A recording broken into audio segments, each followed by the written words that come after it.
So today is a very special day. We actually have the owner of Keen Ramps, Cory Keen, and he is going to be my body in showing you how to frontside feeble grind. Frontside feeble grind is definitely a pretty counterintuitive trick because it's one of those tricks where you put all your weight in the back seat, but you hold the front down with your front foot. So kind of putting all your weight on your back foot and holding it down on your front foot sounds like it doesn't make any sense, but after this video, I think it'll start to make a little bit sense. Cory has a pretty mean front feeble. So we'll show you a couple of those and then get into how the trick works, where he puts his body weight, and any notes that I have, because I also do front feebles. Even though I'm hurt, I can talk about it. So let's get right into that.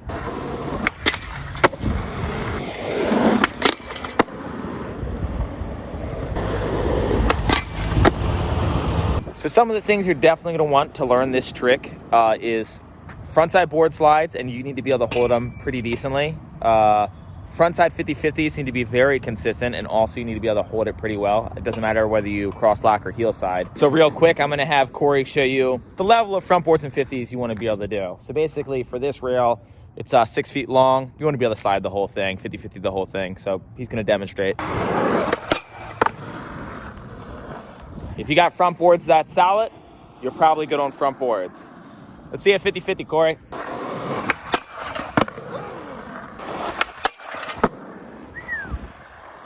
Cross lock the front feeble way.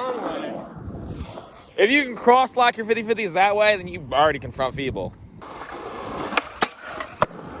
That's how I normally do it. And a good bit of confidence. Also make sure you can ollie over the rail that you're trying to get on pretty comfortably. If you're learning this trick on a rail that you can barely get on top of, there is a little bit of a slip out factor for this trick, so make sure that the rail is low enough that you are comfortable. The next thing to get into is just talking a little bit about body weight. So tell me, how do you approach this trick? So when I roll up to a front feeble, I'm definitely thinking about where am I gonna point. So I definitely think of I think of a 50, but then last second, I'm putting weight away from the rail because the little bit of this tweak helps. I know some people do them really pointed down. Yeah, but people who do it like that don't sit on them right, and they fall out. So you want it right here in this little pocket. So I shoot for that part of my truck on the rail, a little bit of weight back, like behind me back. So I have this this angle, and then also I'm leaning way back. My front foot is kind of just like a pointer. It's not much weight is on there. Like that front foot is kind of like a feather in my eyes. And so all the weight is back. And then once you're leaned and locked, you can go as far as your speed and momentum will take you. Yeah. I would say a good way to go about learning this trick is coming towards the end of the rail and sort of just ollieing over and aiming for that pinch. You want that toe side wheel to lock between the wheel and the truck. You really want to aim for that pinch and then just kind of hopping off to the other side because that's where safety is going to be. So I'd aim for that pinch, hop off until you get used to kind of sitting on it and pushing a little bit of a grind. And like you said, your front foot holds it down even though all your body weight's in the back seat. Another important thing that he said is when you lean away from the rail, whatever side you get on the rail from, whether you're regular goofy, you want to be leaning back towards the side that you came from. So whatever way your back is facing, you want your body weight kind of be diagonally back that way, which might seem like it has a bit of a slip out factor. And truth be told, it kind of does. That's why you really want to practice getting that pinch before you really try to send one at the beginning of the rail. You want to learn how to get that lock in. And then once you have that lock in, then start playing with your body weight to push the grind further and further. And this trick is one of those ones that's scary when you're learning, but once you push a couple grinds, it's a safe trick. It's definitely a fun one to play with. I used to do backside feebles, and somewhere in my teenage years, I lost them completely. And I don't know, kingpin grabs every time, and they just don't feel right. I got folded on a couple, and then I was like, all right, I'm done with back feebles. I went to front feebles, and front feebles are just, it's a lot safer. I feel safer front feebling a rail than 50s sometimes. I just feel like they're less hazardous. You don't get tangled as much when you fall on them. Yeah. I learned it actually on a parking block. That's insane. Well, not grinding, but getting into it, right? I saw people do them, and I was like, I really want to do that. So then I just practice locking them on a parking block and figured out where the perfect spot on the truck was to lock. And then once I figured that out on a parking block, I was like, okay, if I try it on a rail now, I'll probably be in the right spot because I have the muscle memory of locking to the right position on the parking block. So that's what taught me the lock. And then from there I had to figure out the grind. And I had the grind for a long time before I figured out how to land them. Your board would flip over. Yep. Which we're going to Every get time. into. We're definitely going to get into that next. It's a very common problem. One other thing, a key component to holding the grind as well, and I forgot to mention this, and it's also, in my opinion, the most important thing to keep your board from flipping over. When you lock into the front feeble, your toe should be here. And if you watch a lot of people skate, they'll actually hang their toe over a little bit to where it's like dangling like that.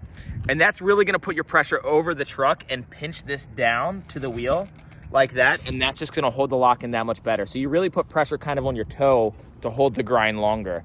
And holding that pressure on your toe is also gonna keep it from flipping over. Because if you're on your heel and you go off the end, it's gonna flip over. But if all your weight's directly on the toe, it's gonna help it stay straight off the rail.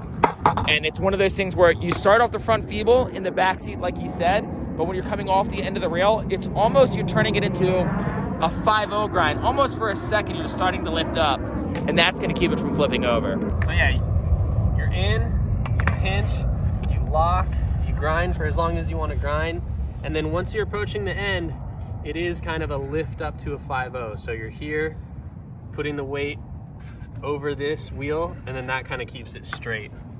Because yeah, when you're too much like this, I know sometimes you see photos in magazines of guys front feebling a rail like that. It's like, how in the world did he come out on that? And it's because he adjusted his body weight before he got to the end of the rail. You just see the middle. So he was here, got like that. Exactly, like your hands just did it was absolutely perfect of how the trick works. Think about it like this. You front feeble like that, and then it's like that. Absolutely. I've never seen it like done with someone's hands like that so accurately. That is exactly how that trick works, and I think a lot of people miss out on that fact. And, you know, other than that, like, once you understand the trick, like I always say, you know, the trick's going to work differently for different people. So this is the fundamental basis, but there will be blanks that you need to fill in with your own attempts yourself. Some things will work better for you. Some things will work less good for you. You're not supposed to be going through. For sure. Okay, no worries. Yeah. Thanks, boss. Appreciate it. And you can be learning this trick, you know, a lot of this stuff might apply to you. Some of the things might be harder for you to understand. Like I think putting the weight on your toe is really tough. So there are different ways to do this trick. This is just the most basic, solid way to do this tricks. And this should be the way that you're aiming to do the tricks. So if you can already do front feebles, these are some key points to maybe help you hold them longer, grind faster, grind them better. That toe pinch is like I said, super crucial. So Corey just pointed out a pretty valid point. He puts his front foot back a little further for front feebles than he does for 50-50s and other grinds. And I actually do the same thing too. I also do that for frontside crooked grinds. So I think it is important for you to play with your foot placement on the roll-up of this trick to see what makes it the most comfortable. Having your foot further back might make you land in the grind with your foot further back, which for you might be easier to push the pinch. For me it does, for Corey it does. For you, maybe not, but definitely do not be afraid to play with foot placement. Foot placement is usually a recommendation, but never mandatory. And yeah, I think I'm just gonna film Corey do a couple more front feebles. I wanna get some in slow-mo so you can see where his body weight is. And I think that'll really help you kind of create the muscle memory before you actually have to go and apply it, really seeing how he's leaning. So let's get a couple front feebles in slow-mo.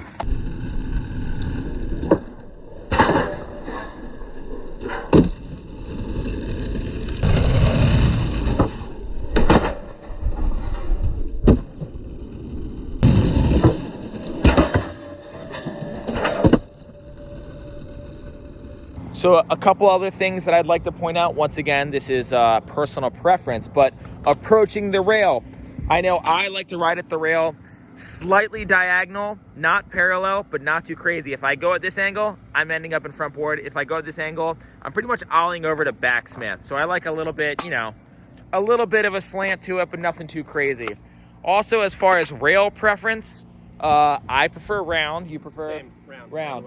But also I prefer round for everything, and I think you do too. It's so good for this trick though because you don't have to be as precise. We That's talked true. earlier about that's the sweet pocket, like that's where you want the truck on the rail. Yeah. And on round, you can lock over here, you can lock over here, and as long as you correct it, you can find your way to the end. That's true. Square would toss you into a weird backsmithy thing sometimes. Yep. And on square, you have to find that corner. Yep. So it's like this little 1-inch spot needs to find that little like 1/4-inch corner. Yeah. Way more precision. Yep. This, it lets you be a little more fluid, loose, lock on crooked, lock on with too much weight forward, too much weight back, but you have the ability to correct it if you want. Yeah. If you can. So there you go. I recommend round as well. But if you're a square rail skater, we also sell square rails. This is also our rail. This rail that you're looking at right here is for sale. This exact dimension that we are showing you how to skate, you could literally learn on the exact same rail as us if that makes it any easier, which personally I think it does, because you're seeing us do it on basically the rail that will be at your house or your apartment or wherever you got the rail.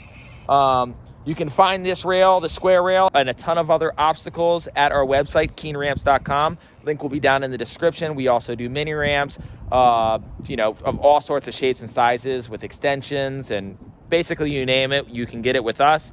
We do boxes and different types of rails. We also have a beginner rail where you literally ride up onto the grind. So yeah, just go browse around our website, see if you like anything. And until next time, have a good time skating.